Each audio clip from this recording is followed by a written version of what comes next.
Hey folks, it's Tommy Z, and today I want to tell you about a musician who emailed me this morning, one of our masterclass students, who learned the hard way that sending out 1,000 emails isn't the same thing as touching one soul, as making a connection with one person. This is a story about the difference between being efficient and being extraordinary. So this student was proud of his efficiency. He was sending out hundreds of emails and follow-ups to potential clients. He was productive, he was disciplined, he was organized. But here's the cold hard truth. He was efficient, but he wasn't effective. Because brothers and sisters, it's not about how many emails you send. It's about how many people you touch. This is what I always teach my students in the academy. This is not a sprint. It's an ultra marathon. You cannot approach this industry with that desperate, I need a project energy. Just pause for a moment and reflect. How do you respond to that I need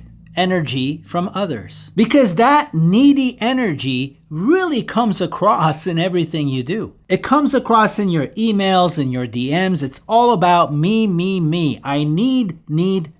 You might not say it overtly, but people can definitely smell it on you. This approach has zero chance in our business, and no wonder the student who emailed me this morning felt discouraged because of his lack of progress. Folks, we're living in an age where music and multimedia production have become accessible to everybody. There are no barriers to entry anymore. The world is flooded with musicians, photographers, editors. And guess what? Many of them have not learned the mindset of a pro. Most of them are coming out into the marketplace with a needy energy. I get emails all the time from musicians. I really want to make music my full-time career. This is my dream. Here's the hard truth, friend. Your dream doesn't make you deserve anything. Here's the secret to your survival and success. It's not the music that's going to stand you apart. It's you as a remarkable craftsperson, and you're standing out in a marketplace full of needy musicians. My brothers and sisters, you have to understand, to deserve the right to be a full-time musician, you must be willing to serve. You must be willing to serve your dream by putting in tens of thousands of hours, perfecting your craft, humble enough to slow down and learn how to learn. Be a good student, be teachable. Find a mentor, a pro who is on the path that is proven. You shall know them by their fruit. Is your mentor someone who's actually making a living from music? Because if they're a YouTuber who's teaching you how to make a living from music, but that's not what their fruit is, you might want to think twice about spending time to learn how to make music your career from that particular person. So check the credentials. So when you finally have your superpowers honed, and you learn how to package and showcase that superpower, the last element, folks, is going to become natural. Because the last element is simply to make friends. And folks, you don't expect me to teach you how to make friends, do you? Which message would you rather receive in your inbox? Hi there, I do this, and this, and my dream is this, and that, and I really want this and this, and I need this and that. And boy, I would love to work with you, so please send me a project. Or would you rather receive this message? Hey, Tommy, first name. Everybody likes being called by their first name. I have followed your work closely. And I gotta tell you, at the 6-minute and 11-second mark of your 148 video, you said this. And it changed my life forever. It completely transformed my work. And I wanted to show you a little bit of that transformation. I wanted to show you what I'm really excited about. Here's a link, not to 1,000 things, but to one thing I feel particularly excited about, and I would love to know what you think. Maybe someday we can get in the kitchen together and do something that will create goosebumps for others. What do you think? This is the kind of work that I aspire to do with people like you. I mean, it's an absolute no-brainer, isn't it? The first email, completely generic, bland, a sure way to make yourself extinct in a sea of musicians. Because that first message is focused on who? Not the receiver. It's all about the sender. The second message, it's all about connection. It's all about the receiver. It's acknowledging the receiver in specific ways. It's letting them know how they made an impact. You've inspired me. I created something. Now I want to inspire you. It's a beginning of a dialogue. It's a true encounter. You see, the mistake that most musicians make is that they approach the industry like an amateur. You see, pros don't behave this way because they don't have that frequency. The amateur wants the result right away. They want the project. They want the spoils of victory without earning their dues. They want to skip the hard work of building a solid foundation. They're selfish and impatient. All they know is they want to make music and they want the world to make their dream come true. Not just that, they expect that others should make their dreams come true. On what ground? Folks, this is childish amateur thinking.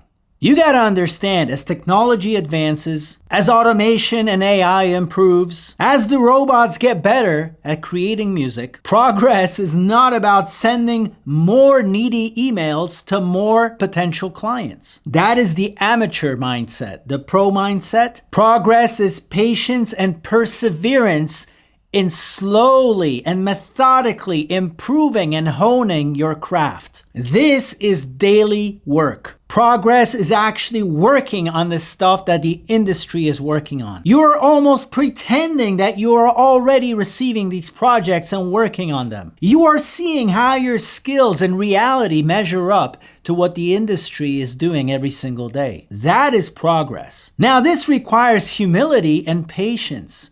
Why? Because when you start working on these things, you realize, or maybe you don't, how far off you are from the world-class standard that you're trying to reach. But you see, the pro or the future pro does not get discouraged by it. They understand that there's probably going to be distance between their taste and their aspiration and their current skill set. That doesn't discourage them whatsoever. Why? Because they are humble. And because they are humble, they are patient. And because they are patient, they will persevere. Whereas the amateur will perspire, get all impatient because they expect that success should just come sooner. Why? Because they have a dream.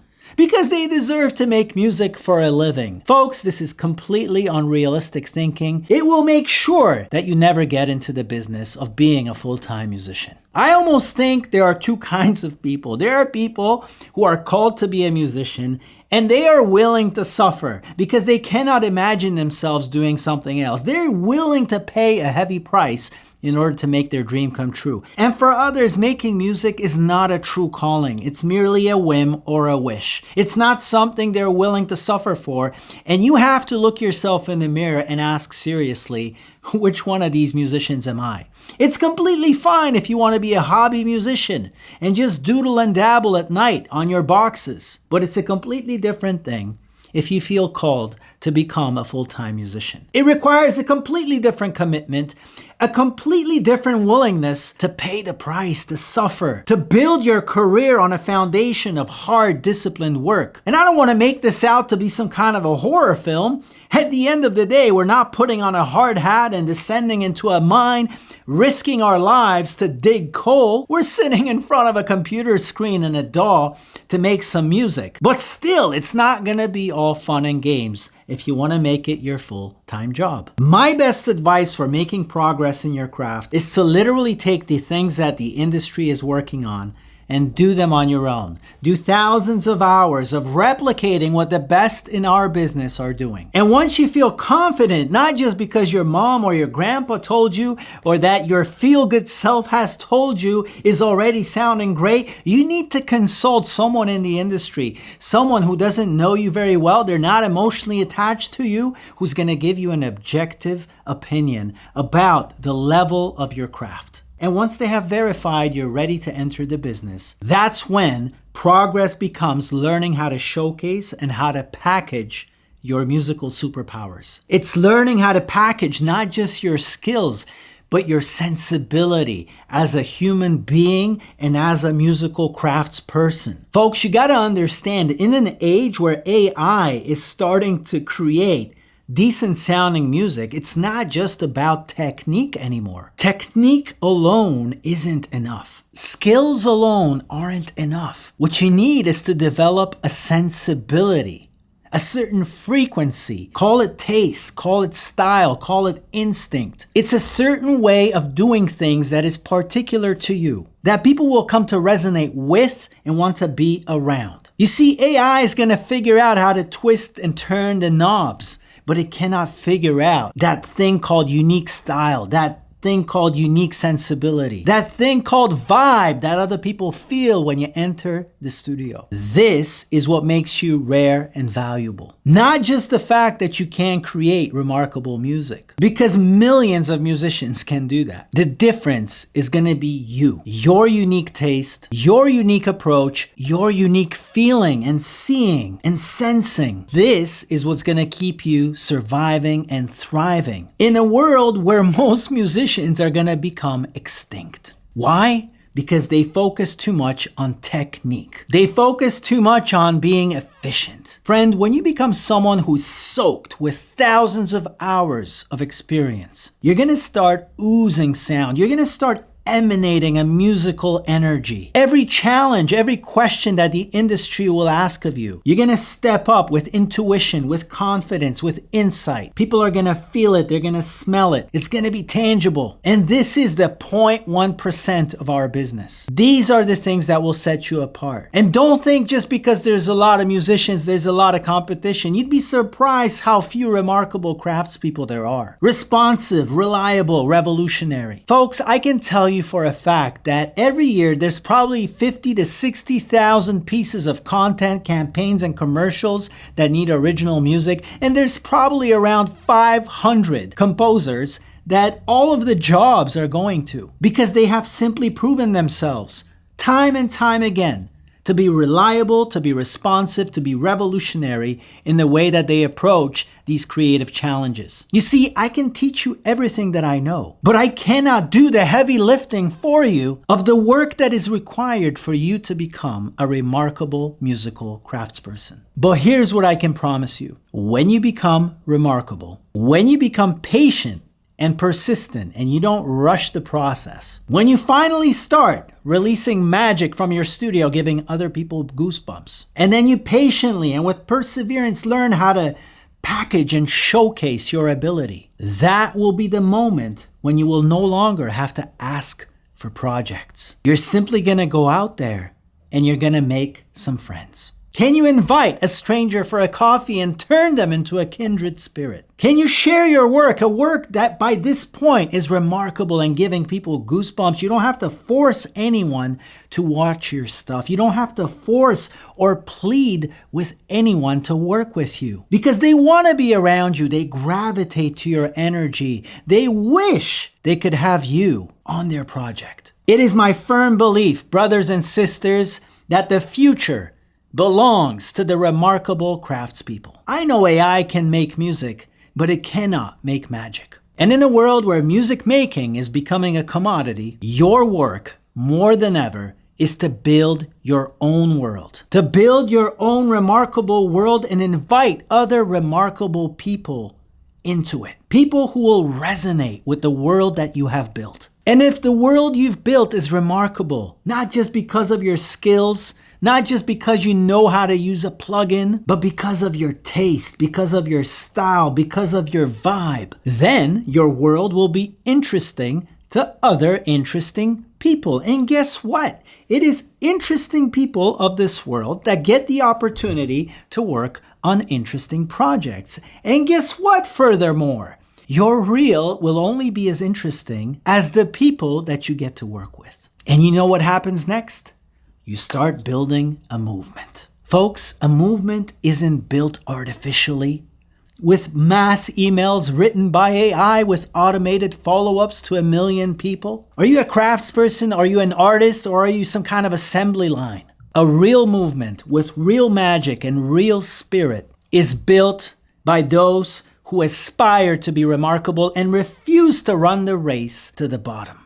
These are individuals who respect their calling. They respect their craft. They respect their calling enough to commit to it, to pay the price, so they can build something special and then generously share it with others. I don't know about you, but these are the kinds of individuals that I'm willing to put my money on. Why will I put money on them? Because I believe that no remarkable film director or creator will want to sit in a dark room in front of their screen typing in AI prompts. A remarkable soul will always want to be in a room with another remarkable soul sharing in that frequency. Dancing together, struggling together, sweating together to produce something worthwhile. Something that will move them in that moment. Something that will move others when it's finally shared with the world. Now, folks, this is the beginning and the end game of becoming a remarkable craftsperson.